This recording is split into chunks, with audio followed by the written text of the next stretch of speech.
Hollow Knight Silksong is an upcoming metroidvania action-adventure video game that is being developed and published by Team Cherry. The project initially started as a DLC from a stretch goal of the original Hollow Knight's Kickstarter, but the project morphed through development into a true sequel. Information on the project has been hit or miss over the past few years, so let's break down the reveal trailer, what platforms we know the game is coming to, and more. As always, all the sources will be linked in the description below, so make sure to check those out and support those original writers.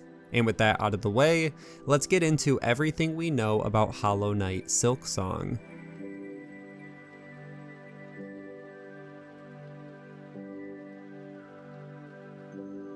The project was first teased back in February of 2019. A post was created on the Team Cherry website which said, quote, "Ready your needle. Tune in this Valentine's Day, February 14th, for a first look at Hornet's new adventure." The post also included a silhouette image of Hornet, who is the main playable character in the sequel. A few days later, on Valentine's Day, the team officially revealed Hollow Knight Silksong.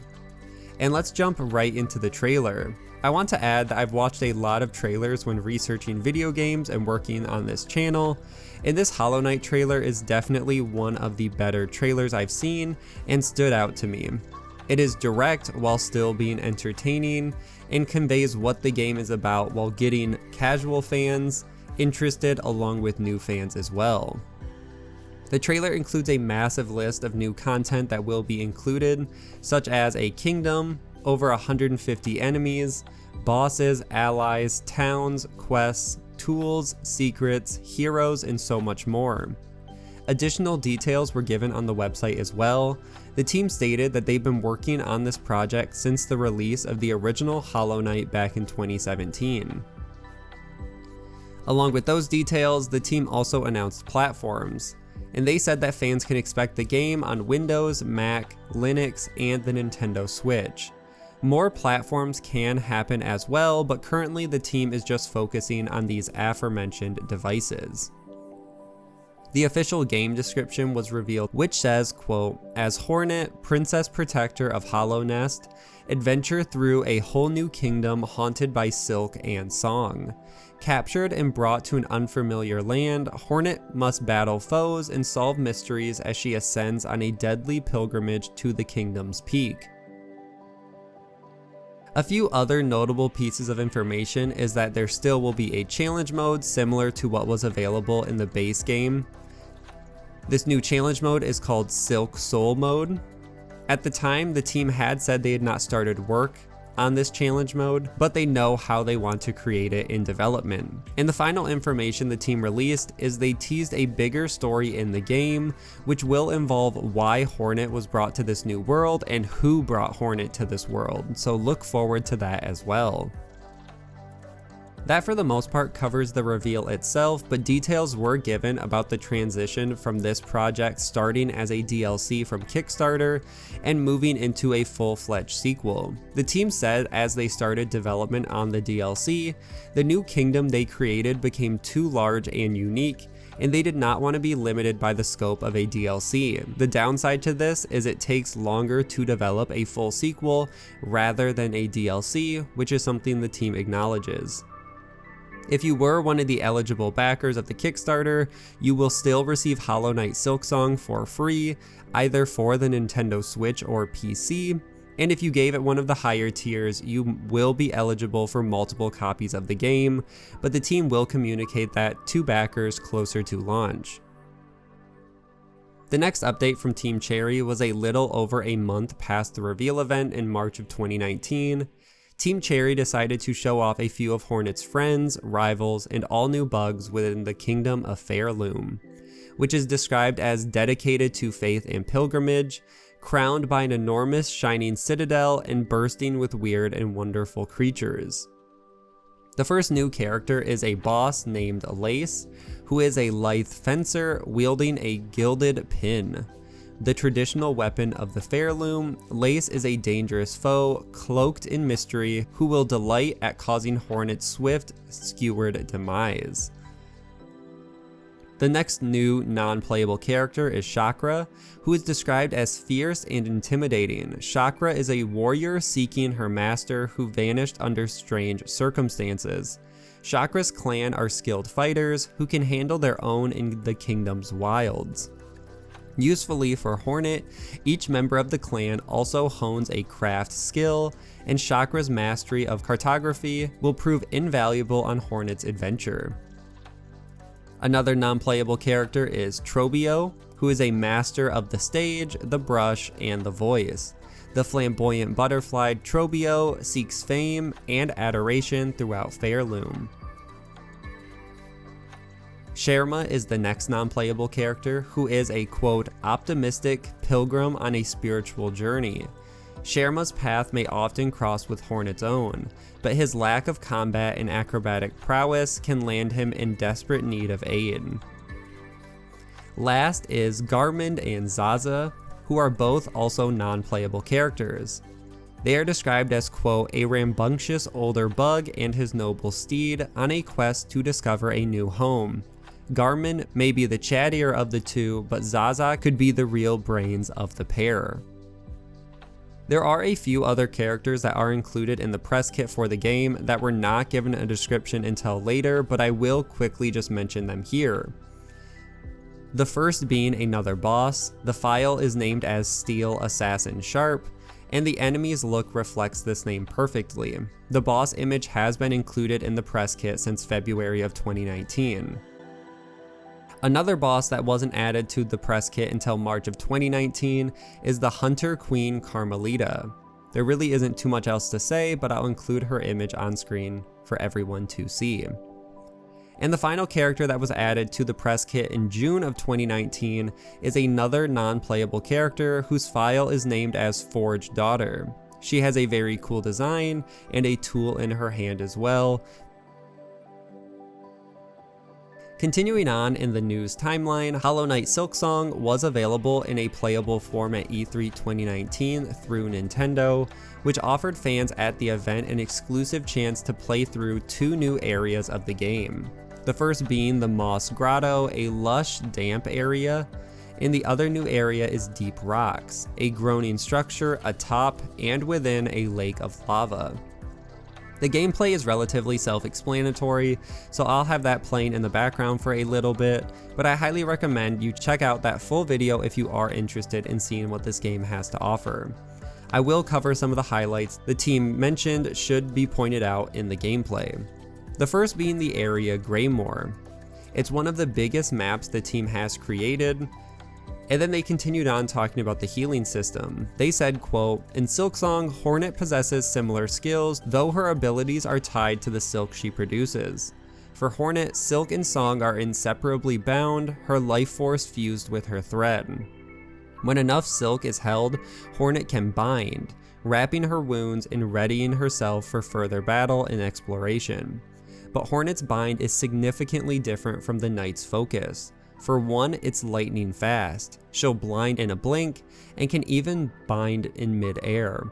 Even better, you'll begin the game able to heal 3 masks with a single bind, a major boon for a low health Hornet which can turn the tide of a duel. Surely there's a limit to all this power, and yes, unlike the Knight, Hornet's bind consumes her full starting spool of silk. It's all or nothing. As for respawning after defeat, Hornet will leave a cocoon which holds silk when broken, and the team expects players to find tactical ways to utilize this mechanic in boss fights or challenging encounters. Hornet will also be talking at certain points of the story, which is brand new for the series compared to Knight. Mapping will be another mechanic in this game as well, which will be aided by Chakra, who will further the process with her charts, compasses, and other various tools throughout the story. And the post closes out by discussing the voice actors in-game, which will mostly be covered by members of the Hollow Knight community. As for release, Team Cherry does not have an update, but they say the release date will be given when they are 100% certain that they can hit the deadline they set. One of the final updates given on the game was in December of 2019 via a blog post on the Team Cherry website, And the update started by saying, quote, "Right up front, we're still going, building this very large game. Our desire to keep building and building and building sure hasn't diminished, but our timelines have stretched a bit, both to account for all that exciting new stuff and to tie up everything else." As a small progress tease, you may remember for Silksong we promised over 150 all new enemies. To us, that always seemed a conservative estimate, and it turns out we were right. Here are just a few foes that come to life this week. Enemy number 163, 164, and 165. Though their names shall remain a mystery, we can say they're members of a scholarly suite, former tenders of a dusty vault full of ancient knowledge. This is a tough later game trio who, when in battle, work closely together, covering for each other's weaknesses. And as for some assurance, we are just not randomly building things without an end in sight. We know how this story unfolds, and as much as we add, our intent is to always invoke the feeling of exploring a vast, surprising new world, one that matches or exceeds the scale and diversity of the original game. We can't wait to one day talk about all the wild evolutions to this new world that have taken place behind the scenes, but that day will have to wait until after the game is out and in your hands. And to me, it sounds similar to feature creep, but in the best possible way. As development progressed, Team Cherry has decided to build an even bigger game with even more enemies, and the only real downside is that development time is going to be increased. And we actually get more details about how they develop these games in the next story, which is super exciting, and it makes a lot of sense as to why they're so cautious about announcing any release dates or knowing exactly when the game will be finished. The last aspect of this update in December was they mentioned the soundtrack as well. Currently 30 tracks have been created for the title, with more to come, and fans who are interested in the soundtrack can expect the full release once the game is released as well. And the final news came in December of 2019. Edge magazine had Hollow Knight Silksong as the cover story. And mind you, the rest of this video is going to be me trying to go through some of these details, so it's going to be more bullet point-esque. I'm going to try to just cover the highlights, but as always, I do recommend checking out these sources and reading the entire thing if you are interested. So the first detail was about the world. The quote says, "This is a kingdom ruled by what else? Silk and song, where weary pilgrims journey to their destination carrying bundles of the precious thread, and gates are open through plain melodic tributes. Even the language of this world, scrawled on stone tablets, is designed to look like musical notation. And this time, you're on your way up, up, up to a shining citadel at the very top of the world." Another quote references the scope creep, which explains why Hollow Knight is so hard for the 3 developers to nail down an exact release. The quote says, "Gibson and Pellin have always let themselves be naturally guided by the world they build, almost discovering them as they go. As we've discussed in Edge before, their preferred method of development is a kind of controlled scope creep, with new areas and concepts unfurling out of others to create a place that feels as if it's grown organically. The way we approach these games," Gibson says, "is that they're just a web of ideas and notions that all pass through this filter of bugs and caves and ruined civilizations and whatnot." The team goes on and mentions that the world was changed a year and a half into development to take advantage of Hornet's height and speed differences compared to the Knight, which drastically changed the project on a development side. The magazine continues on and says that while exploring, players can seek out a vendor which will provide a rough sketch of the area. The new hub world in this game is called Bone Bottom.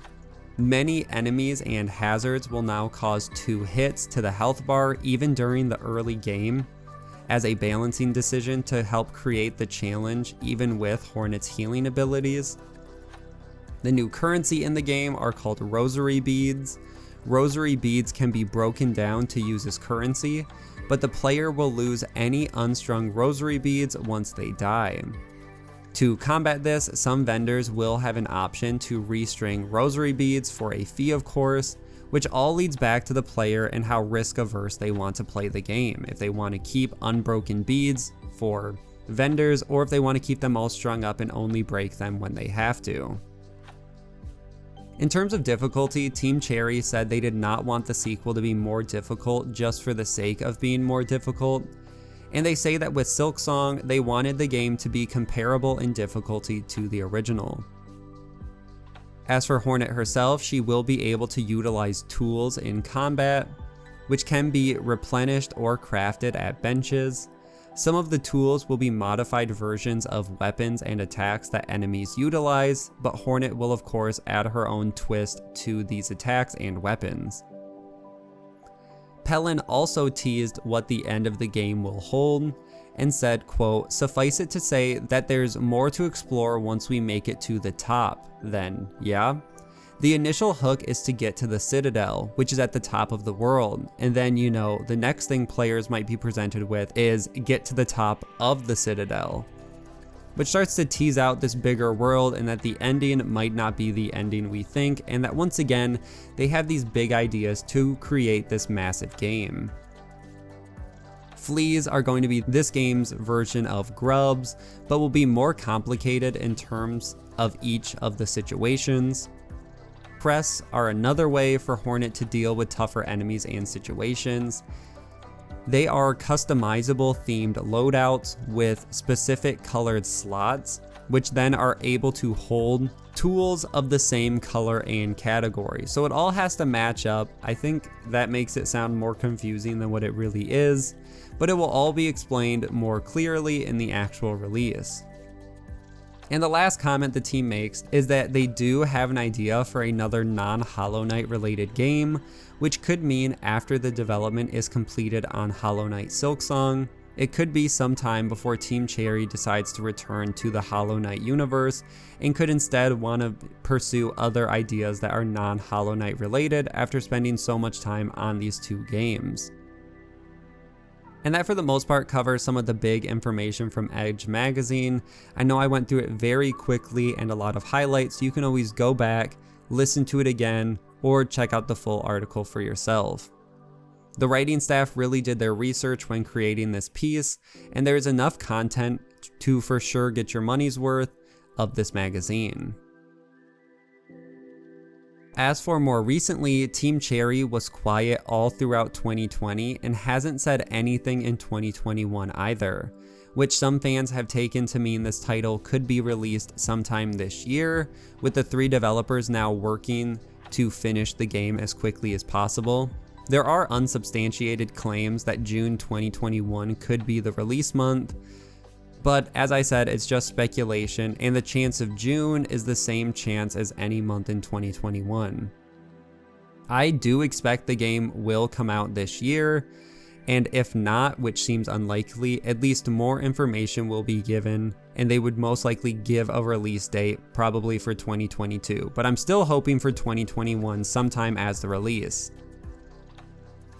And as for my own speculation, I would look more at Nintendo events for a release and reveal information, because Nintendo seems to be doing the bulk of the marketing so far for this project, getting them into E3 and etc.